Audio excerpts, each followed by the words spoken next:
Live from the Dunkin Latte Lounge. Hey, yo, what's going on? I'm Josh Martinez inside of our Dunkin Latte Lounge with my guest, YDE.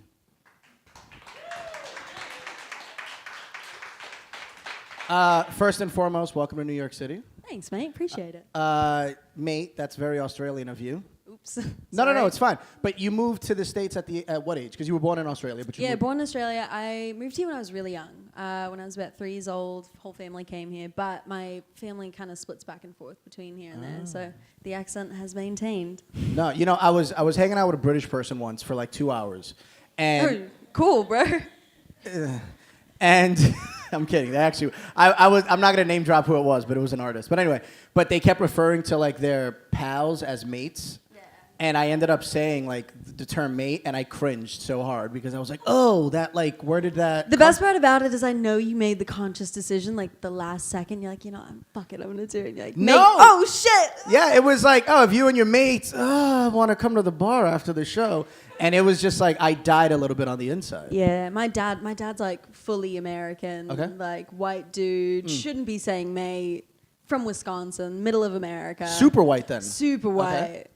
He says mate, and it's really embarrassing for all of us, for everyone affiliated. So you moved at a young age, but you still you kind of dabble back and forth. You have family. So is that where the accent kind of kicks in? Yeah, I mean, my oldest brothers were in Australia till they were much older, so they still kind of have accents. My mum and dad are still there now. Okay. Now my youngest brother just moved there again to go to school and work, so we're all over the place. Do you have any desire to go back and live there full time? Oh yeah, 100%. That's ultimately the goal. Really? Yeah, I miss it. I love it. What's your favorite part of Australia? Aside from the obvious, like being with family and friends. Yeah, I mean, I'm just a beach girl. I love the ocean. I'm a little fish. Like, I will sit on a rock for like 6 hours every day. So you don't want to go to like Brooklyn and go to Coney Island? Look, I would. Don't. You might get like, I don't know, herpes in the water or well, something. yeah, see that I was going to follow with that, but you know. We don't want to do that. No. Keep your health. Yeah, thank you. I appreciate it. And you also want to make sure you can see your feet in the water. Yeah. Even when it's like knee deep, you still can't see it. So. Yeah, no, I'm right without that. I think yeah. Great. So earlier this year, you released a short film. Yes, sir. A lot of interpretive dancing in it. Yeah. What was the mindset behind that? Was that something that you wanted to do, the short film, and with all the dancing that was incorporated? Yeah, so that was integrated in the project Send Help, and that's an EP that took 3 years to make. And that originally was going to be an album, then it was going to be a double-sided album, and then I was like, you know what, I'm going to make it an EP and like cut the fat and really just hone in on the important songs and what I want to say.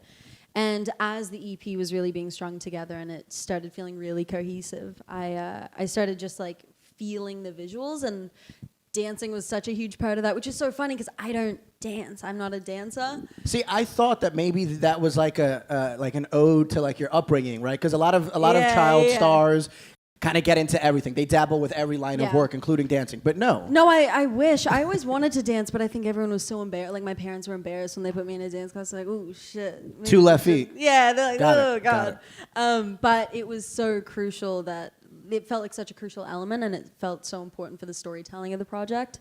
Also got a lot of pushback on the short film side of things from just like label and teams. You know, we live in a very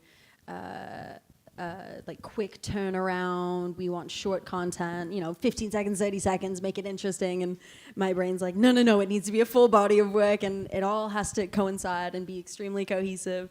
So the short film like really means a lot to me. Yeah, so it was over 10 minutes, and when you are kind of, like you said, chopping down the fat, are you envisioning what the videos are going to look like for these particular songs? And was that short film kind of in mind the whole time? So when I started really honing in on the production for a song called Normal to Feel, which I'll sing later, that was the first song where I was like, there needs to be contemporary dancing. It needs to feel extremely human and organic and natural and free-flowing, and just like really tap into this like nature element in regards to just like human movement and bodies. That was always the word that I like kept bringing up, was just bodies. Which is why like the cover art for the EP is like, I wanted to see skin, I wanted hands, I wanted people, I wanted it to feel extremely intimate but also extremely like broad and macro at the same time. So when I really started honing in on the production for Normal to Feel, it all just like clicked in that moment, and then I got the strings for a song called People Can Change, and like everything. It was one of those things where like you kind of open the floodgate and then all of a sudden you're fucking drowning in a water of ideas and you don't know what to do with yourself. So are you the type of person that wakes up at 3 a.m. on a Tuesday and like writes it down on a notes app, or do you sing it on a voice memo if you have like a song concept? What do you do? I'm very lyrical based, so lyrics are like the most important to me. I start a lot of songs like initially off a melody, and I'll pull out voice memos and I'll start singing something. But typically my favorite songs are always I'm walking down the street and a line will hit me and I'll be like, that's the one. The first song I'm gonna sing later, Cold Ways of Fun and Truth, it was 4th of July and it was like 2 a.m. and I was walking down the stairs and I was like, regret the things I've done enough to do them all again. And I was like, yo, that's kind of fucking brilliant. And there you go. That was the start of the song. So when putting things together, do you feel a sense of insecurity or paranoia, a little bit like an emotional paranoia, when you're putting so much of yourself in a song where you're like, ooh, I don't know, my family don't even know that, or it could be misconstrued as something else. Do you kind of get that emotional paranoia sometimes? Yeah, no, 100%. I mean, that's that's the fun part about art, is it's like the deeper you go, the more vulnerable you go, the more fearful you are about putting it out in the world, because it's so you, the more powerful it is and the more beautiful it is and the more likely it is to resonate with other people. So I think it's important to reach that level of like, ooh, shit, I'm a little scared putting this out because it's so close to me. So you had success in your younger years, and with a run on Nickelodeon and such. Did you feel any additional pressure when you're kind of doing your own thing, because there's still kind of this? Some people may look at you as like this child actress, but now you're essentially a young adult out here just living your best life, living on your own, legally able to buy lottery tickets. Ooh, lottery tickets! Come on.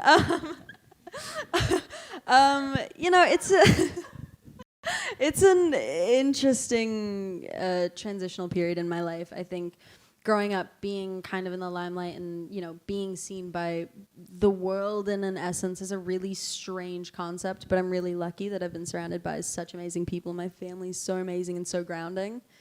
So it's been it hasn't been like too pressure filled, and I've also known like I'm pushing myself too far here and I need to take a step back and reel it in and like ground myself and take the time. Like during the pandemic, I took 8 months and I just stepped away from everything and was like, I'm 18 years old now at that point. I need to like really figure out who I am and take the time to just like keep that strong foundation in myself.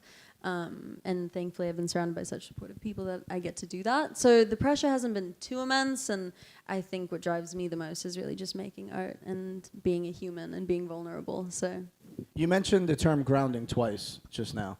And I always like to bring up mental health when it comes to artists, because I feel like a lot of people don't realize that when you're feeling high, naturally you got to come down. So you think that the feeling of coming down feels so much impactful, but it's really just you getting back to like an even baseline, keel, yeah. right? Yeah. But it feels so sad almost, even because you were just on stage at a sold-out show and everybody's singing songs back, or everyone's cheering because they want to see you and love you, and then you're on a tour bus at 3 a.m. and you feel like you're coming down and you're crashing, but in reality you're just getting to like an even. Yeah. What do you do to bring yourself back to even in a healthy way, or even pick yourself up to an even in a healthy manner? Yeah, that's an interesting thing that I've really had to learn, because most of my life, once I started like filming a television show at 9 years old, it was really just like, all right, cool, we're at 120 miles an hour every day for the next 6-7 years of your life. And that's an extreme high to just live at. And so coming down from that, especially with the pandemic, where it's like everything slows down, everyone stopped, what do you do? And the biggest growing thing for me was learning that like life isn't about chasing these highs or like finding a way to pick yourself up out of lows. We are always moving, and we are just bodies of energy that are constantly flowing and moving, and being present wherever you are is so crucial. And also not, for me, it's the highs are amazing, but it's also not like indulging too much into them, because then those lows feel really fucking low. And then the lows that are actually below baseline are fucking hell. Yeah, we call that depression. Yeah. And shout out to therapy, by the way. Everybody should go to therapy at least once a month, in my opinion. Some of us need to go 3 times a week. But growing up, obviously, you said you didn't dance, but you did act. Now you're getting into the singing. Who were your inspirations when you were younger? It's all over the place. I mean, when I was 6, my oldest brother was going to a show with his girlfriend at the time, and they were like, "Oh, Mum, we'll be back later." And she's like, "Oh, you should take your sister. It'll be fun." It's Lady Gaga. Very graphic for a 6-year-old. Great show, though. Also, your brother was probably like, fuck. I don't even think that he knew what he was getting himself into, because at that point, it was like so No, just the idea of bringing your 6-year-old sister fuck sucks. yeah, 100%. Yeah, he was like, fuck no. But, you know, mum's house, mum's rules. And so that like really inspired me in terms of just like seeing a performer putting on a show that wasn't just like, oh, I'm gonna rock on the stage and just like, you know, do a thing. It was so intentional. My bad. There you go. I fidget. Same. Yeah. But that was like extremely inspiring on like a performative aspect, which then kind of spiraled me down into just like digging into David Bowie and Prince and just like the classic performance artists. I grew up, my dad listened to a lot of rock growing up, so a lot of like Led Zeppelin, the Beatles, the Who, the Doors, all the bands. And my like youngest brother, he listened to a lot of like R&B and like found Frank Ocean before he was Frank Ocean. So I did a lot of like cool R&B alt shit. It's like really all over the place. My mom listened to a lot of pop and just like radio. So I kind of got because radio is awesome. Radio's the shit. That's why. Shout out Z100. Let's go. Now, obviously, as a child, you're inspired in a specific way. Now, as an adult, when you're in the industry, who's inspiring you today? Oh, it's all over the place. I constantly find myself going way back. I listen to a lot of jazz music. So that's like, as of right now, that's really where I'm grabbing a lot of just like musical inspiration. That's where I feel the most free and just like liberated and also just excited. I feel what I think like you listen to Ella Fitzgerald and you can't deny the voice. And I think vocals is so important to me. And I think that like anyone who can, like Whitney Houston, that's not jazz, but like you listen to anyone who can really sing, and it doesn't matter what the fuck they're singing, but you feel that shit, and that's so powerful. Just the other night, I put Adele's "All I Ask" on repeat for like a half hour. I love that song. I don't know why. I was just like, yo, I'm feeling something, and I want to so feel what I'm good. feeling, and I need a song to feel this feeling, and it was "All I Ask," and That's the way. I am terrible at singing. Have you ever heard Bruno Mars sing it? He co-wrote it with her. Yeah. And the only similarities that we have is that me and Bruno Mars are Puerto Rican and we're under 5'8". Aside from Hey, that, come on. we have nothing else going on in common. He's talented, I'm not. Good shit. Congrats, bro. And our real names end in EZ, Hernandez and Martinez, and that's it. That's where the similarities stop between he and I. I love that for you. You've really got this list all planned. You've thought about this before. When you are a short king, you need to come up with every ounce. Damn, you really called yourself a short king? I did. As you should. Yeah, last season was Short King Spring. Yeah, now it's a short boy bummer summer. Because all the tall guys come out, they end up shirtless, and then I can't be shirtless because you don't want to see that. It's a whole thing.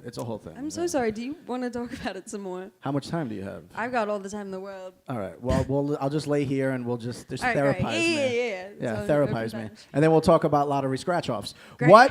What do you have planned for the rest of the year and beyond? So right now I'm finishing up an EP that I'm very excited about. It's honestly some of my favorite music that I've ever written. So wrapping that up, working on the visuals right now, sending everything to mixing, finishing up final production things, and then hopefully that'll be out before the end of the year. Okay. Now, do you have any plans to go touring at some point? Is that something that... Yeah, I mean, live shows I love playing live. It's really what excites me, and that's what got me into music in the first place. So, we'll see kind of how the timing goes and when the music's done. But yeah, tour is the goal. So before we get into your performance, we are in the Dunkin Latte Lounge, so I'm going to put you on the spot. You have the opportunity to sit at a Dunkin for an hour with any artist, dead or alive. Ooh.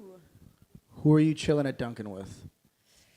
I'm gonna say Amy Winehouse. Oh, okay. Yeah. I like that. She keep it straight. Back to Black is Back to Black. is the shit. Obviously. And Come the on. remix to Valerie, the Mark Ronson remix. I know Yeah. the original school, but the Mark Ronson remix. Oh, yeah. You put that on, I don't care who you are. I don't care if it's a bar, a lounge, a club, a hookah spot. Everyone and their mother's going to be like, hey, doesn't matter the come nationality. on. You start two-stepping, you start clapping. Everybody loves the Mark Ronson version That's of Valerie. right. There are very few songs that get everybody into it, that like That's one of them. bring us together as a society. And hopefully your music resonates with people like that too someday.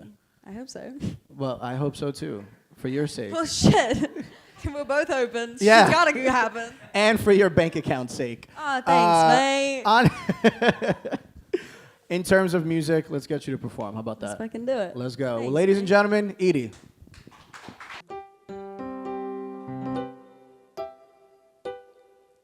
This is old hair. No decisions, birthday wishes, blowing kisses, thinking she's figured it out. No, ignorance is blissful, ain't it? When you're sitting pretty at your childhood house. No,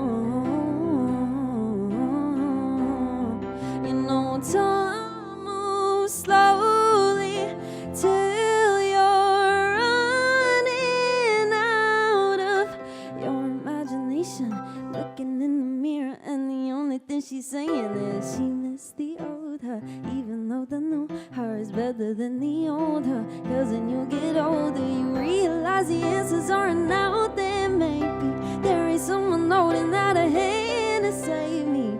Miss the old her, even though the new her is better than the old her. Cause when you get older, you realize the answers aren't out there. Maybe there is someone holding out a hand to save me. Big decisions, midnight living, strangers' kisses, hoping she'll figure it out.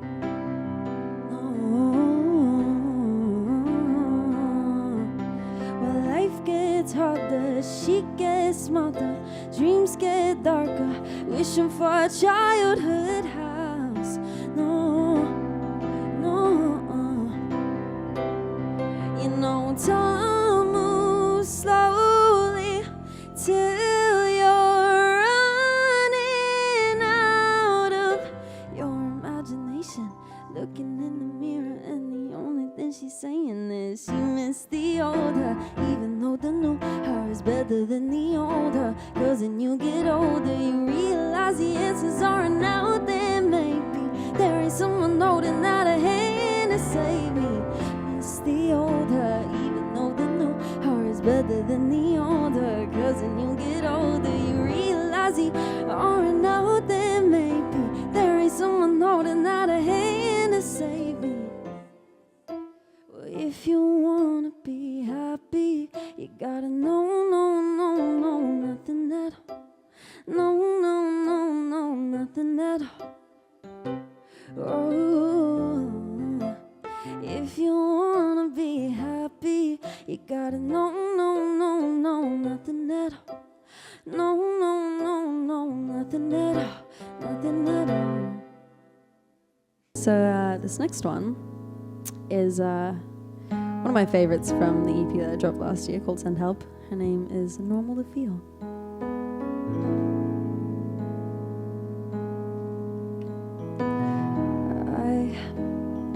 I'm not even sure I just cried. When I'm happy, I cover my smile. Lost inside translation of my mind.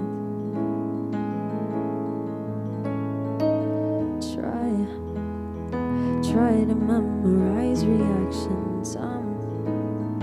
Try to write it down or redefine who am I outside these structured lines of my mind.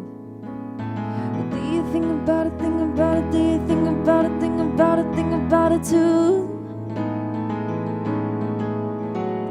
Well, I don't wanna think about it, but I always think about it, overthink it too. Is it normal to feel? Is it normal to question this? Is it normal to feel? 'Cause I'm new to this sensation.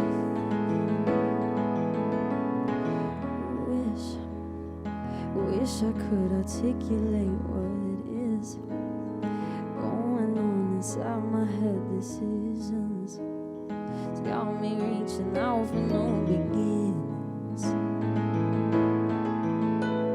Well, do you think about it, think about it? Do you think about it, think about it, think about it too?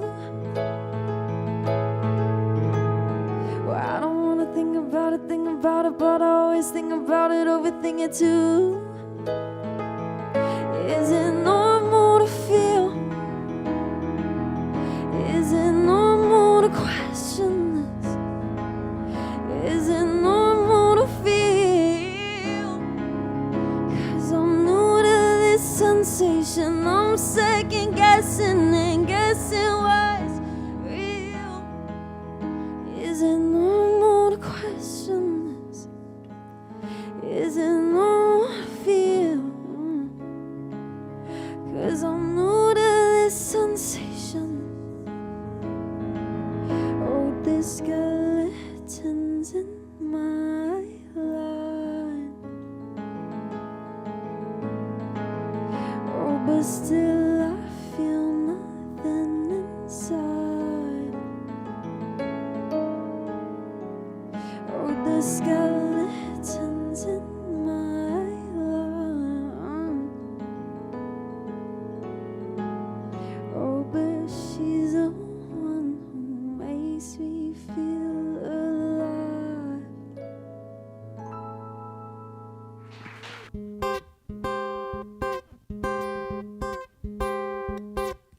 Regrets the things I've done enough to do them all again. Overcompensate for what I lost by not letting no begin. Lethargy exhausting me, my heart inside my head. But I don't wanna give it up. No, I don't wanna give it up. I don't mean to sound so dark or strange as listening, but I guess you've gotta start someplace. I'm aware of the mistakes that I am making. I'm aware of the regrets I'm recreating. I'm aware of the mistakes that I am making. But where's the fun in truth? Yeah, where's the fun in truth? Conspire to kill off every single voice inside my head. So I had the car with confidence and the bottle under my bed. I don't mean to sound so dark or strange as listening, but I guess you've gotta start someplace. I'm aware of the mistakes that I am making. I'm aware of the regrets I'm recreating. I'm aware of the mistakes that I am making. But where's the fun in truth? Yeah, where's the fun in truth? Well, I'm not afraid of the truth. Ooh,